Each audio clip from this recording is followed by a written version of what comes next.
ಚಂದ್ರಗ್ರಹಣ ಹಿನ್ನೆಲೆಯಲ್ಲಿ ಕೋಲಾರ ಜಿಲ್ಲೆಯ ಬಹುತೇಕ ದೇವಾಲಯಗಳು ಸಂಜೆ 4:30ಕ್ಕೆ ಬಂದ್ ಆಗಲಿವೆ.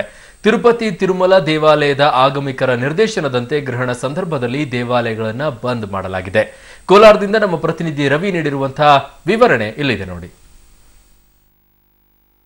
ಇವತ್ತು ಗ್ರಹಣದ ಹಿನ್ನೆಲೆಯಲ್ಲಿ ಈಗಾಗಲೇ ಕೋಲಾರದ ಬಹುತೇಕ ದೇವಾಲಯಗಳಲ್ಲಿ ಭಕ್ತರು ಸಾವಿರಾರು ಸಂಖ್ಯೆಯಲ್ಲಿ ದೇವಾಲಯಗಳಿಗೆ ತೆರಳಿ ವಿಶೇಷ ಪೂಜೆಗಳನ್ನು ಮಾಡ್ತಾ ಇದ್ದಾರೆ. ನಾವೀಗ ಕೋಲಾರ ನಗರದ ಪ್ರಸಿದ್ಧ ಐತಿಹಾಸಿಕ ಸೋಮೇಶ್ವರ ದೇವಾಲಯದ ಮುಂಭಾಗದಲ್ಲಿದ್ದೀವಿ. ನಾವೀಗ ನೋಡ್ಬೋದು ಸಾವಿರಾರು ಜನ ಭಕ್ತರು ಅಂದರೆ ಬೆಳಗಿಂದಲೇ ಗ್ರಹಣ ಹಿನ್ನೆಲೆಯಲ್ಲಿ ಬೆಳಗಿಂದಲೇ ಸುಮಾರು ಸಾವಿರಾರು ಜನ ಭಕ್ತರು ಇಲ್ಲಿ ಬಂದು ದೇವಾಲಯದಲ್ಲಿ ಪೂಜೆ ಮಾಡುವಂಥದ್ದು, ವಿಶೇಷ ಪೂಜೆಗಳನ್ನು ಕೈಂಕರ್ಯಗಳನ್ನು ಹಮ್ಮಿಕೊಂಡಿರುವಂಥದ್ದು.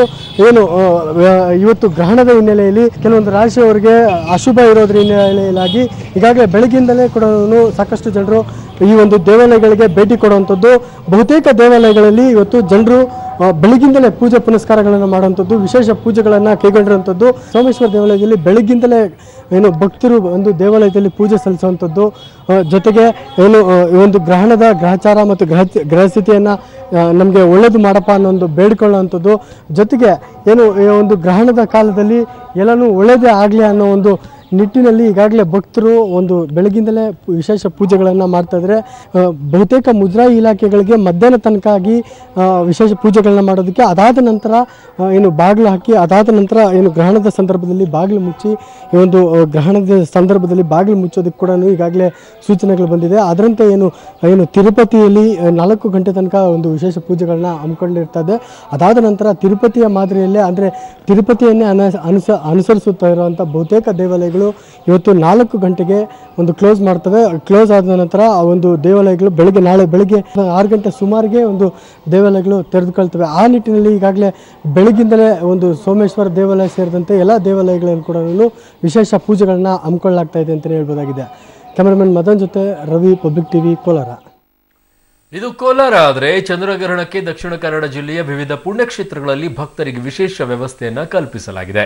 ಕುಕ್ಕೆ ಸುಬ್ರಹ್ಮಣ್ಯ ಕ್ಷೇತ್ರ, ಶ್ರೀ ಕ್ಷೇತ್ರ ಧರ್ಮಸ್ಥಳ, ಕಟೀಲು ದುರ್ಗಾ ಪರಮೇಶ್ವರಿ ದೇವಸ್ಥಾನ, ಕುದ್ರೋಳಿ ಶ್ರೀ ಗೋಕರ್ಣನಾಥ ದೇವಾಲಯಗಳಲ್ಲಿ ಬೇರೆ ಬೇರೆ ವ್ಯವಸ್ಥೆಯನ್ನ ಕಲ್ಪಿಸಲಾಗಿದೆ. ಈ ಬಗ್ಗೆ ನಮ್ಮ ಮಂಗಳೂರು ಪ್ರತಿನಿಧಿ ಸುಖಪಾಲ್ ಪೊಳಲಿ ನೀಡಿರುವಂತಹ ಮಾಹಿತಿ ಇಲ್ಲಿದೆ ನೋಡಿ. ಪ್ರಸಿದ್ಧ ಪುಣ್ಯಕ್ಷೇತ್ರಗಳಿರುವಂತಹ ದಕ್ಷಿಣ ಕನ್ನಡ ಜಿಲ್ಲೆಯಲ್ಲೂ ಇವತ್ತು ಚಂದ್ರಗ್ರಹಣಕ್ಕೆ ಬೇಕಾದಂತಹ ವ್ಯವಸ್ಥೆಗಳನ್ನ ಮಾಡಲಾಗಿದೆ. ವಿವಿಧ ಕ್ಷೇತ್ರಗಳಲ್ಲಿ ವಿವಿಧ ರೀತಿಯಾದಂತಹ ವ್ಯವಸ್ಥೆಗಳನ್ನ ಕಲ್ಪಿಸಲಾಗಿದೆ. ನಾವಿವತ್ತು ಕುದ್ರೋಳಿ ಶ್ರೀ ಗೋಕರ್ಣನಾಥ ಕ್ಷೇತ್ರದಲ್ಲಿದ್ದೇವೆ. ಇಲ್ಲಿ ಇವತ್ತು ಚಂದ್ರಗ್ರಹಣದ ಹಿನ್ನೆಲೆಯಲ್ಲಿ ಸಂಜೆ 5 ಗಂಟೆಗೆ ವಿಶೇಷವಾದಂತಹ ಪೂಜೆಯನ್ನ ಕಲ್ಪಿಸಲಾಗಿದೆ. ಅದರ ಜೊತೆಗೆ ಎಂದಿನಂತೆ ಈ ಕ್ಷೇತ್ರದಲ್ಲಿ 9 ಗಂಟೆವರೆಗೂ ಭಕ್ತರಿಗೆ ದರ್ಶನದ ವ್ಯವಸ್ಥೆಯನ್ನ ಕಲ್ಪಿಸಲಾಗಿದೆ. ದಕ್ಷಿಣ ಕನ್ನಡ ಜಿಲ್ಲೆಯಲ್ಲಿರುವಂತಹ ಪ್ರಸಿದ್ಧ ಕ್ಷೇತ್ರ ಶ್ರೀ ಕಟೀಲು ದುರ್ಗಾ ಪರಮೇಶ್ವರಿ ಕ್ಷೇತ್ರ. ಈ ಕ್ಷೇತ್ರದಲ್ಲಿ ಇವತ್ತು ಎಂದಿನಂತೆ 9 ಗಂಟೆ ದರ್ಶನಕ್ಕೆ ವ್ಯವಸ್ಥೆ ಕಲ್ಪಿಸಲಾಗಿದೆ. ಆದ್ರೆ ಅದರ ಬಳಿಕ ದೇವಸ್ಥಾನ ಬಂದ್ ಆಗುತ್ತೆ. ಅದರ ಜೊತೆಗೆ ಇವತ್ತು ಚಂದ್ರಗ್ರಹಣದ ಹಿನ್ನೆಲೆಯಲ್ಲಿ ಸುಮಾರು ಚಂದ್ರಗ್ರಹಣ ಆರಂಭ ಆಗಿ ಚಂದ್ರಗ್ರಹಣ ಮುಗಿಯುವವರೆಗೂ ಈ ಕ್ಷೇತ್ರದಲ್ಲಿ ವ್ಯವಸ್ಥೆಯನ್ನ ಕಲ್ಪಿಸಲಾಗಿದೆ. ಭಕ್ತರಿಗೆ ಬೇಕಾದಂತಹ ದರ್ಶನಕ್ಕಾಗಿ ದೇವಸ್ಥಾನವನ್ನ ಓಪನ್ ಇಟ್ಟು ವಿವಿಧ ಪೂಜೆಗಳನ್ನ ಮಾಡುವಂತ ಕೆಲಸವನ್ನು ಕಟೀಲು ದುರ್ಗಾ ಪರಮೇಶ್ವರಿ ಕ್ಷೇತ್ರದಲ್ಲಿ ಇವತ್ತು ಮಾಡಲಾಗಿದೆ. ಅದರ ಜೊತೆಗೆ ಜಿಲ್ಲೆಯ ಇನ್ನೊಂದು ಪ್ರಸಿದ್ಧ ಕ್ಷೇತ್ರ ಕುಕ್ಕೆ ಸುಬ್ರಹ್ಮಣ್ಯ ಕ್ಷೇತ್ರದಲ್ಲಿ ಇವತ್ತು ಬೇರೆ ಬೇರೆ ರೀತಿಯಾದಂತಹ ವ್ಯವಸ್ಥೆಗಳನ್ನು ಕಲ್ಪಿಸಲಾಗಿದೆ. ಪ್ರತಿದಿನ ಇಲ್ಲಿ 8:30ವರೆಗೆ ದರ್ಶನಕ್ಕೆ ವ್ಯವಸ್ಥೆ ಇದೆ. ಆದರೆ ಇವತ್ತು 6:30ಕ್ಕೆ ದೇವಸ್ಥಾನವನ್ನ ಬಂದ್ ಮಾಡಲಾಗುತ್ತೆ. ಚಂದ್ರಗ್ರಹಣದ ಹಿನ್ನೆಲೆಯಲ್ಲಿ ಇವತ್ತು 6:30ಕ್ಕೆ ಕುಕ್ಕೆ ಸುಬ್ರಹ್ಮಣ್ಯ ಕ್ಷೇತ್ರ ಬಂದ್ ಆಗುತ್ತೆ. ಅದರ ಜೊತೆಗೆ ಪ್ರಸಿದ್ಧ ಕ್ಷೇತ್ರ ಆಗಿರುವಂತಹ ಶ್ರೀ ಕ್ಷೇತ್ರ ಧರ್ಮಸ್ಥಳದಲ್ಲಿ ಇವತ್ತು ದರ್ಶನದ ವ್ಯವಸ್ಥೆಯನ್ನ ಬದಲಾವಣೆ ಮಾಡಲಾಗಿದೆ. ಪ್ರತಿದಿನ 8:30ಕ್ಕೆ ಬಂದ್ ಆಗುದಿದ್ರು ಈ ಬಾರಿ ಇವತ್ತು ಮಾತ್ರ 8 ಗಂಟೆಗೆ ಶ್ರೀ ಕ್ಷೇತ್ರವನ್ನು ಬಂದ್ ಮಾಡಲಾಗುತ್ತೆ. ಅಲ್ಲಿನ ಅನ್ನಪ್ರಸಾದ ಸೇವೆಯು 8 ಗಂಟೆಗೆ ಬಂದ್ ಆಗುತ್ತೆ. ಒಟ್ಟಿನಲ್ಲಿ ಇಡೀ ಜಿಲ್ಲೆಯಲ್ಲಿ ಇವತ್ತು ಬೇರೆ ಬೇರೆ ಕ್ಷೇತ್ರಗಳಲ್ಲಿ ಬೇರೆ ಬೇರೆ ರೀತಿಯಾದಂತಹ ವ್ಯವಸ್ಥೆಗಳನ್ನ ಚಂದ್ರ ದರ್ಶನಕ್ಕಾಗಿ ಕಲ್ಪಿಸಲಾಗಿದೆ. ಕೆಲವು ಕ್ಷೇತ್ರಗಳಲ್ಲಿ ಚಂದ್ರ ದರ್ಶನದ ಸಂದರ್ಭದಲ್ಲಿ ದೇವಸ್ಥಾನ ತೆರೆದಿದ್ರೆ, ಇನ್ನೊಂದು ಕೆಲವು ಕ್ಷೇತ್ರಗಳಲ್ಲಿ ದೇವಸ್ಥಾನವನ್ನ ಬಂದ್ ಮಾಡಲಾಗುತ್ತೆ. ಚಿಕ್ಕಬಳ್ಳಾಪುರದಲ್ಲಿ ಅರ್ಚಕರಾಗಿರುವಂತಹ ಶ್ರೀ ರಾಮನಾಥ ಶರ್ಮಾ ಅವರ ಜೊತೆ ನನ್ನ ಸಹೋದ್ಯೋಗಿ ಚುಟುಕು ಸಂದರ್ಶನವನ್ನು ನಡೆಸಿದ್ದಾರೆ. ಅವರೇನ್ ಮಾತಾಡಿದ್ದಾರೆ ನೋಡಿ. ಶ್ರೀ ಕ್ಷೇತ್ರ ಘಾಟಿ ಸುಬ್ರಹ್ಮಣ್ಯ ಸ್ವಾಮಿ ದೇವಾಲಯದ ಪ್ರಧಾನ ಅರ್ಚಕರು ಆದ ಶ್ರೀ ರಾಮನಾಥ ಶರ್ಮಾ ಅವರೇ, ನಿಜಕ್ಕೂ ಕೂಡ ಅವರನ್ನ ಇವತ್ತು ಚಂದ್ರಗ್ರಹಣದ ವಿಶೇಷತೆಗಳೇನು, ಚಂದ್ರಗ್ರಹಣದಿಂದ ಆಗುತ್ತಕ್ಕಂಥ ಫಲಾಫಲಗಳೇನು ಅಂತಕ್ಕಂಥವ್ರ ಬಗ್ಗೆ ನಾವು ಕೇಳಿ ಅವರನ್ನ ತಿಳ್ಕೊಳ್ಳೋಣ. ಸುಮಗಳೇ ನಮಸ್ಕಾರ. ಇವತ್ತು ನಮ್ಮಲ್ಲಿ ಚಂದ್ರಗ್ರಹಣ ಸಂಭವಿಸ್ತಾ ಇರತಕ್ಕಂಥದ್ದು. ಈ ಮೊದಲನೇದಾಗಿ ಚಂದ್ರಗ್ರಹಣ ಅಂದ್ರೆ ಏನು, ಅದರ ವಿಶೇಷತೆ ಏನು ಅಂತ, ವೈಶಿಷ್ಟ್ಯಗಳು ಏನು ಅಂತ? ಚಂದ್ರಗ್ರಹಣ ಅಂತ ಹೇಳಿದ್ರೆ ಚಂದ್ರನ ಒಂದು ಪ್ರತಿಬಿಂಬ ಕಾಣಿಸೋ ತಮಗೆಲ್ಲ ಗೊತ್ತೇ ಇದೆ. ಆದರೆ ಇವತ್ತು ದಿವಸ ರಾಹುಗ್ರಸ್ತ ಚಂದ್ರಗ್ರಹಣ ಅಂಥೇಳಿ ಪಂಚಾಂಗಕರ್ತರೆಲ್ಲ ಬರೆದಿರೋ ವಿಷಯ. ಈಗ ರಾತ್ರಿ ಸುಮಾರು 10:22ಕ್ಕೆ ಸ್ಪರ್ಶಕಾಲವಾಗುತ್ತೆ ಮತ್ತು ರಾತ್ರಿ 12:49ಕ್ಕೆ ಮೋಕ್ಷಕಾಲ ಅಂತ ಹೇಳ್ತಾರೆ. ಈ ದಿವಸ ಚಂದ್ರಗ್ರಹಣ ಆಗಿರೋದ್ರಿಂದ ಮಕರ ರಾಶಿ ಅಂದರೆ ಧನಿಷ್ಠ ನಕ್ಷತ್ರ ಮಕರ ರಾಶಿಯವರಿಗೆ ತುಂಬ ತೊಂದರೆ ಉಂಟಾಗುತ್ತೆ ಅಂತ ಹೇಳಿ ಪಂಚಾಂಗತೆಲ್ಲ ಬರೆದಿದ್ದಾರೆ. ಅದಕ್ಕಾಗಿ ಅವರು ಪ್ರಾರಂಭದಲ್ಲಿ ಸ್ನಾನ ಮಾಡಿ ದೇವರ ಹತ್ರ ತುಪ್ಪದ ದೀಪ ಹಚ್ಚಿ ಮಾಡಿದ್ರೆ ಅದರ ಒಂದು ತೊಂದರೆ ನಿವಾರಣೆ ಆಗುತ್ತೆ ಅಂತ ಹೇಳಿ ಮೊದಲಿಂದ ಬಂದಿರತಕ್ಕಂಥ ಪದ್ಧತಿ ಪ್ರಕಾರವಾಗಿ ನಾವು ಹೇಳಬಹುದು. ಚಂದ್ರಗ್ರಹಣದಿಂದ ರಾಶಿಗಳ ಮೇಲೆ ಒಂದಷ್ಟು ಪರಿಣಾಮಗಳಾಗ್ತವೆ, ಗ್ರಹಗಳ ಮೇಲೆ ಗ್ರಹಗತಿಗಳ ಮೇಲೆ ಪರಿಣಾಮಗಳಾಗ್ತವೆ. ಅದು ಯಾವ ರೀತಿ ಆಗುತ್ತೆ, ಏನಾಗ್ಬೋದು ಅಂತ ಈ ಚಂದ್ರಗ್ರಹಣದಿಂದ ಅಂತ? ಅದರಲ್ಲಿ ಕೆಲವರು ಪಂಚಾಂಗದ ಒಂದು ಜಾತಕ ವಿಮರ್ಶೆ ಮಾಡಿದಾಗ ಧನಿಷ್ಠ ನಕ್ಷತ್ರ ಅಂತ ಹೇಳ್ತಾ ಇದ್ದೀವಿ. ಧನಿಷ್ಠ ನಕ್ಷತ್ರ ಮಕರ ರಾಶಿ ಅಂತ ಹೇಳಿ ನಾವು ಹೇಳ್ತಾ ಬರ್ತಾ ಇದ್ದೀವಿ. ಈಗ ಪಂಚಾಂಗತ್ರೇ ಬರೆದಿದ್ದಾರೆ. ಅದಕ್ಕೆ ಅವರ ಒಂದು ಹೇಳಬಹುದು, ತುಂಬ ಅದಾಗತ್ತೆ ಇದಾಗತ್ತೆ ಹೇಳೋಕ್ಕಿಂತ ಭಗವಂತನಲ್ಲಿ ಪ್ರಾರ್ಥನೆ ಬಹಳ ಮುಖ್ಯ. ನಮ್ಮ ಇಷ್ಟಾರ್ಥವನ್ನು ನಡೆಸ್ಕೊಡ್ಬೇಕು ಅಂಥೇಳಿ ಚಂದ್ರನಲ್ಲಿ ಪ್ರಾರ್ಥನೆ ಮಾಡಿದ್ರೆ ಸಾಕು, ಇನ್ನೇನು ಬೇಕಾಗಿಲ್ಲ. ಇದು ಕಟ್ಟುಬದ್ಧತೆಗಳಿಗೆ ಮಾತ್ರ ಅವಕಾಶ ಕೊಡಬಾರ್ದು ಅಂಥೇಳಿ ನನ್ನ ಅಪೇಕ್ಷೆ. ಅಂದರೆ ಇವತ್ತು ಈಗ ಸಹಜವಾಗಿ ನಿಗದಿಯಂತೆ ದಿನ ಎಷ್ಟೊತ್ತಿಗೆ ಬಾಗಿಲಾಗ್ತಿದ್ದು ದೇವಸ್ಥಾನಕ್ಕೆ, ಇವತ್ತು ಎಷ್ಟೊತ್ತಿಗೆ ನೀವು ಬಾಗಿಲನ್ನು ಹಾಕ್ತಾ ಇದ್ದೀರಿ ಅಂತ? ಈ ದಿನ ಸಾಯಂಕಾಲ 4:00ವರೆಗೆ ಮುಚ್ಚಬೇಕು ಅಂತ ಹೇಳಿ ನಮ್ಮ ಒಂದು ಪದ್ಧತಿ ಪ್ರಕಾರ ನಾವು ನಡೆಸ್ಕೊಳ್ತೀವಿ.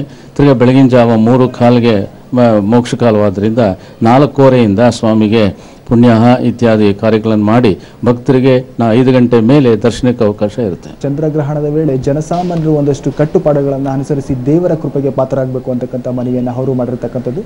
ಚಿಕ್ಕಬಳ್ಳಾಪುರದಿಂದ ಕ್ಯಾಮರಾ ಪರ್ಸನ್ ಪ್ರಕಾಶ್ ಜೊತೆ ಮುದ್ದು ಕೃಷ್ಣ, ಪಬ್ಲಿಕ್ ಟಿವಿ.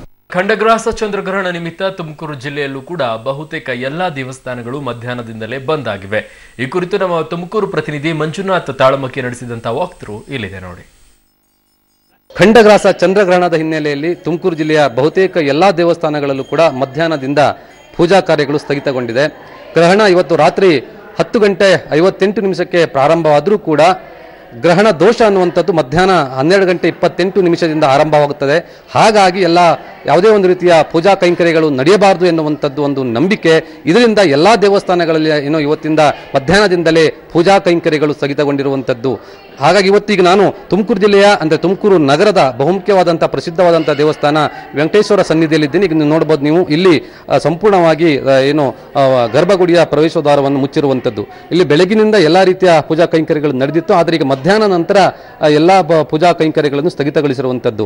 ಅಂದರೆ ಸಹಜವಾಗಿ ಬೆಳಿಗ್ಗೆ 6 ಗಂಟೆಯಿಂದ ರಾತ್ರಿ 8 ಗಂಟೆ ತನಕ ಕೂಡ ಇಲ್ಲಿ ಪೂಜಾ ಕೈಂಕರ್ಯಗಳು ನಡೀತಿತ್ತು ಮತ್ತು ಭಕ್ತಾದಿಗಳಿಗೆ ದರ್ಶನವನ್ನು ಕಲ್ಪಿಸಿಕೊಡಲಾಗಿತ್ತು. ಆದರೆ ಇವತ್ತು ಗ್ರಹಣದ ನಿಮಿತ್ತವಾಗಿ ಮಧ್ಯಾಹ್ನ 12:28 ಪೂಜಾ ಮಂಗಳಾರತಿ ಮಾಡಿ ಪೂಜಾ ಕೈಂಕರ್ಯ ಸ್ಥಗಿತಗೊಳಿಸಿರುವಂಥದ್ದು. ಅಂದರೆ ಸಹಜವಾಗಿ ಇಲ್ಲಿ ಈ ಒಂದು ದೇವಸ್ಥಾನದ ವಿಶೇಷ ಏನಂದರೆ ಇಲ್ಲಿಯ ದೇವರನ್ನು ತೊಟ್ಟಿಲಲ್ಲಿ ಮಲಗಿಸುವುದು, ಅಂದರೆ ಶಯನೋತ್ಸವ ಅಂತಾರೆ. ಅದನ್ನು ಕೂಡ ಪ್ರತಿದಿನ ರಾತ್ರಿ 8 ಗಂಟೆಯ ನಂತರ ಆ ಒಂದು ಶಯನೋತ್ಸವ ಅಂತ ಒಂದು ಪೂಜಾ ಕೈಂಕರ್ಯ ನಡೆಯುವಂಥದ್ದು. ಅದು ಗ್ರಹಣದ ನಿಮಿತ್ತ ಇವತ್ತು ಮಧ್ಯಾಹ್ನನೇ 12:28 ಆ ಒಂದು ಕಾರ್ಯ ಮಾಡಿರುವಂಥದ್ದು. ಬನ್ನಿ, ಹಾಗಾದ್ರೆ ಈಗ ನಮಗೆ ಶ್ರೀಮಠ ದೇವಸ್ಥಾನದ ಅರ್ಚಕರು ನಮ್ಮ ಜೊತೆ ಇದ್ದಾರೆ, ಅವರನ್ನ ಮಾತಾಡ್ಸೋಣ. ಸರ್, ಇವತ್ತು ಗ್ರಹಣದ ನಿಮಿತ್ತ ಯಾವ ಕಾರ್ಯಕ್ರಮಗಳು ದೇವಸ್ಥಾನ ನಡೀತು ಮತ್ತು ಯಾಕೆ ಅರ್ಧಕ್ಕೆ ಅಂದರೆ ಮಧ್ಯಾಹ್ನನೇ ಸ್ಥಗಿತಗೊಳಿಸಿರುವಂಥ ಪೂಜೆಗಳು? ಸರ್, ಇವತ್ತು ಗ್ರಹಣ ದೋಷ ಇರುವುದ ಕಾರಣಕ್ಕಾಗಿ 12:28 ಗ್ರಹಣ ದೋಷ ಕಾಲ ಪ್ರಾರಂಭವಾಗುತ್ತದೆ. ಆ ಕಾರಣಕ್ಕಾಗಿ ಆ ಸಮಯದಲ್ಲಿ ಗ್ರಹಣ ದೋಷ ಕಾಲ ಇರುವ ಸಮಯದಲ್ಲಿ ಸ್ವಾಮಿಗೆ ಪೂಜೆ ಇತ್ಯಾದಿ ಕಾರ್ಯಕ್ರಮಗಳು ಅರ್ಘ್ಯಪಾದ್ಯಾದಿಗಳು ಸಮೇತ ಕೊಡಬಾರದು. ಆ ಕಾರಣಕ್ಕಾಗಿ ಸ್ವಾಮಿಯನ್ನು ಈ ಸಮಯದಲ್ಲೇ ಏಕಾಂತ ಸೇವೆ ಮಾಡಿ ಸ್ವಾಮಿಯನ್ನು ಮಲಗಿಸಿ ಈ ಬಾಗಿಲನ್ನು ಹಾಕೋದಾಗಿದೆ. ಏನಕ್ಕಾಗಿ ಅಂದರೆ ಈ ಗ್ರಹಣ ದೋಷಕಾಲ ಸಮಯದಲ್ಲಿ ಈ ಚಂದ್ರನು ಇವರೆಲ್ಲ ಸ್ವಾಮಿಗೆ ಶರಣಾರ್ಥರಾಗಿ ಬರುತ್ತಾರೆ. ಆ ಸಮಯದಲ್ಲಿ ಸ್ವಾಮಿ ಅವರ ಕಡೆ ಇದ್ದು ಸಹಾಯ ಮಾಡೋ ಒಂದು ಕಾರಣಕ್ಕಾಗಿ ಈ ದೇವರಲ್ಲಿ ಈ ದೇವಸ್ಥಾನದಲ್ಲಿ ಇಲ್ಲ ಅಂತ ಒಂದು ಕಾರಣ.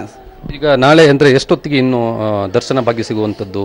ನಾಳೆ ಬೆಳಗ್ಗೆ 7:00 ಸುಪ್ರಭಾತ ಸೇವೆಯಿಂದ ಮತ್ತೆ ಕಾರ್ಯಕ್ರಮಗಳು ಶುರುವಾಗ್ತವೆ. ಇವತ್ತಿಗೆ ಏಕಾಂತ ಸೇವೆ ಇತ್ಯಾದಿ ಕಾರ್ಯಕ್ರಮಗಳೆಲ್ಲ 12:00 ಮುಗಿಯಲಾಗಿದೆ. ನಾಳೆ 7:30 ಸುಪ್ರಭಾತಿ ಇತ್ಯಾದಿ ಕಾರ್ಯಕ್ರಮಗಳು ಶುರುವಾಗ್ತವೆ. ಇವಿಷ್ಟು ಇಲ್ಲಿ ಅರ್ಚಕರು ಹೇಳುವಂತ ಮಾತು. ಅಂದ್ರೆ ನಾಳೆ ಕೂಡ ನಾಳೆ ಬೆಳಗಿನ ಜಾವ ಪ್ರಾತಃ ಕಾಲದಲ್ಲಿ 7 ಗಂಟೆಯ ಸಮಯದಲ್ಲಿ ಮತ್ತೆ ಶುದ್ಧೀಕರಣ ಮಾಡಿ ಎಂದಿನಂತೆ ದರ್ಶನ ನೀಡಲಾಗುತ್ತೆ, ಎಂದಿನಂತೆ ಪೂಜಾ ಕೈಂಕರ್ಯಗಳು ನಡೆಯುತ್ತೆ ಎನ್ನುವಂಥದ್ದು ಅರ್ಚಕರ ಮಾತಾಗಿದೆ. ತುಮಕೂರಿನಿಂದ ಕ್ಯಾಮರಾ ಪರ್ಸನ್ ಕುಮಾರಸ್ವಾಮಿ ಜೊತೆ ಮಂಜುನಾಥ್ ತಾಳಮಕ್ಕಿ, ಪಬ್ಲಿಕ್ ಟಿವಿ. ಬೇರೆ ಜಿಲ್ಲೆಗಳಲ್ಲಷ್ಟೇ ಅಲ್ಲ, ಬೆಂಗಳೂರಿನ ದೇವಸ್ಥಾನಗಳು ಕೂಡ ಬಂದ್ ಆಗಿವೆ. ನಮ್ಮ ಪ್ರತಿನಿಧಿ ಮಾರುತೇಶ್ ನಡೆಸಿರುವಂತಹ ವಾಕ್ಥ್ರೂ ಇಲ್ಲಿದೆ ನೋಡಿ. ದೇವಸ್ಥಾನಗಳಲ್ಲೂ ಕೂಡ ಭಯದ ವಾತಾವರಣ ಸೃಷ್ಟಿಯಾಗಿದೆ. ಕಾರಣ ಗ್ರಹಣ ಇರೋ ಹಿನ್ನೆಲೆಯಲ್ಲಿ ಸಾಕಷ್ಟು ದೇವಸ್ಥಾನಗಳಲ್ಲಿ ಬೆಳ್ಳಂಬೆಳಿಗ್ಗೆಯಿಂದಲೇ ಪೂಜಾ ಕೈಂಕರ್ಯಗಳನ್ನ ಮುಗಿಸಿ ಕ್ಲೋಸ್ ಮಾಡಲಾಗಿದೆ. ನಾನೀಗ ಮಲ್ಲೇಶ್ವರಂನ ದೇವಸ್ಥಾನದ ರಸ್ತೆಯಲ್ಲಿದ್ದೀನಿ. 4 ದೇವಸ್ಥಾನಗಳು ಒಟ್ಟಿಗೆ ಇರುವಂತಹ ಪ್ರದೇಶದಲ್ಲಿದ್ದೀನಿ. ಅದನ್ನ ನಿಮಗೆ ದೃಶ್ಯಾವಳಿಗಳಲ್ಲಿ ತೋರಿಸ್ತೀನಿ. ನನ್ನ ಎಡಭಾಗದಲ್ಲಿ ನೀವು ಗಮನಿಸಬಹುದು ದಕ್ಷಿಣ ಮುಖ ನಂದಿ ತೀರ್ಥ ಕಲ್ಯಾಣಿ ಕ್ಷೇತ್ರ ಈಶ್ವರನ ದೇವಸ್ಥಾನ ಇದು. ಅಲ್ಲಿನ ಅರ್ಚಕರು ಹೇಳೋ ಪ್ರಕಾರ. ಇನ್ನು ನನ್ನ ಬಲಭಾಗಕ್ಕೆ ನಿಮಗೆ ತೋರಿಸ್ತೀನಿ ಗಂಗಮ್ಮನ ದೇವಸ್ಥಾನ. ಸಾಕಷ್ಟು ಭಕ್ತರು ಇಲ್ಲಿ ಬಂದು ಪೂಜಾ ಕೈಂಕರ್ಯಗಳನ್ನ ನಡೆಸ್ತಾರೆ. ಗ್ರಹಣ ಇರೋ ಹಿನ್ನೆಲೆಯಲ್ಲಿ ಈಗಾಗಲೇ ಬೆಳಗಿನ ಜಾವದ ಪೂಜಾ ಕೈಂಕರ್ಯಗಳು ಮುಗಿದು ಇಲ್ಲೂ ಕೂಡ ಕ್ಲೋಸ್ ಆಗಿರ್ತಕ್ಕಂಥದ್ದು. ಇನ್ನು ನನ್ನ ಮುಂಭಾಗದಲ್ಲಿ 2 ದೇವಸ್ಥಾನಗಳನ್ನು ನೀವು ಗಮನಿಸಬಹುದು. ಒಂದು ಲಕ್ಷ್ಮೀ ನರಸಿಂಹಸ್ವಾಮಿ ದೇವಸ್ಥಾನ ಇದೆ. ಇಲ್ಲೂ ಕೂಡ ರಾತ್ರಿ 9-9:30 ತನಕ ಪೂಜಾ ಕೈಂಕರ್ಯಗಳು ಇರುತ್ತೆ. ಆದರೆ ಇವತ್ತು ಅದ್ಯಾವುದೂ ಕೂಡ ಕಾಣೋದಕ್ಕೆ ನಿಮಗೆ ಸಿಗಲ್ಲ. ಕಾರಣ ರಾತ್ರಿ 10:22ಕ್ಕೆ ಗ್ರಹಣ ಆರಂಭ ಆಗ್ತಕ್ಕಂಥದ್ದು. ನಮಗೆ ರಾತ್ರಿ 53ಕ್ಕೆ ಗ್ರಹಣ ಕಾಣಿಸುತ್ತೆ. ಇಲ್ಲೂ ಕೂಡ ನೀವು ಗಮನಿಸಬಹುದು ಇಲ್ಲಿ ಬಂದಂತಹ ಭಕ್ತರಿಗೆ ಸದ್ಯಕ್ಕೆ ಯಾವುದೇ ದರ್ಶನದ ವ್ಯವಸ್ಥೆ ಇಲ್ಲ. ಕಾರಣ ಗ್ರಹಣ ಇರೋ ಹಿನ್ನೆಲೆಯಲ್ಲಿ ಕ್ಲೋಸ್ ಮಾಡಲಾಗಿದೆ. ಇದು ಲಕ್ಷ್ಮೀ ನರಸಿಂಹಸ್ವಾಮಿ ದೇವಸ್ಥಾನದ ಮುಂಭಾಗದ ಚಿತ್ರಣ ಈಗಾಗಲೇ ಕ್ಲೋಸ್ ಮಾಡಲಾಗಿದೆ. ಇನ್ನು ಕಾಡು ಮಲ್ಲೇಶ್ವರ ದೇವಸ್ಥಾನವನ್ನು ಕೂಡ ನೀವು ಗಮನಿಸಬಹುದು. ಇಲ್ಲೂ ಕೂಡ ಬೆಳಗ್ಗೆಯಿಂದ ಸಾಕಷ್ಟು ಪೂಜಾ ಕೈಂಕರ್ಯಗಳನ್ನ ಮಾಡಿದ್ದಾರೆ. ಇದೆಲ್ಲವೂ ಕೂಡ ಈಗ ಬೆಳಗಿನ ಜಾವದ ಆಗಿರ್ತಕ್ಕಂತಹ ಕೈಂಕರ್ಯಗಳು. ಸಂಜೆ ಯಾವುದೇ ರೀತಿಯಾದಂತಹ ಪೂಜಾ ಕೈಂಕರ್ಯಗಳನ್ನ ಮಾಡೋದಿಲ್ಲ. ಗ್ರಹಣ ಇರೋ ಹಿನ್ನೆಲೆಯಲ್ಲಿ ಕಾಡು ಮಲ್ಲೇಶ್ವರ ದೇವಸ್ಥಾನವನ್ನು ಕೂಡ ಬಂದ್ ಮಾಡಲಾಗಿದೆ. ಭಕ್ತರಿಗೆ ಒಂದು ರೀತಿ ಗ್ರಹಣದ ಎಫೆಕ್ಟ್ ಯಾವ ರೀತಿ ಇದೆ ಅನ್ನುವಂಥದ್ದನ್ನು ಕೂಡ ದೇವಸ್ಥಾನಗಳು ಕ್ಲೋಸ್ ಆಗಿರೋದನ್ನ ಗಮನಿಸಬಹುದು. ಒಟ್ಟು 4 ಈ ದೇವಸ್ಥಾನಗಳು ಕ್ಲೋಸ್ ಆಗಿರುವಂಥದ್ದು. ಒಟ್ಟಾರೆ ದೇವಸ್ಥಾನಗಳಿಗೂ ಕೂಡ ಗ್ರಹಣದ ಬಿಸಿ ತಟ್ಟಿದೆ. ಎಲ್ಲಾ ದೇವಸ್ಥಾನಗಳು ಈಗಾಗಲೇ ಕ್ಲೋಸ್ ಆಗಿದೆ. ಕ್ಯಾಮರಾಮನ್ ದೀಪಕ್ ಜೊತೆ ಮಾರುತೇಶ್ ಹುಣಸನಹಳ್ಳಿ, ಪಬ್ಲಿಕ್ ಟಿವಿ, ಬೆಂಗಳೂರು.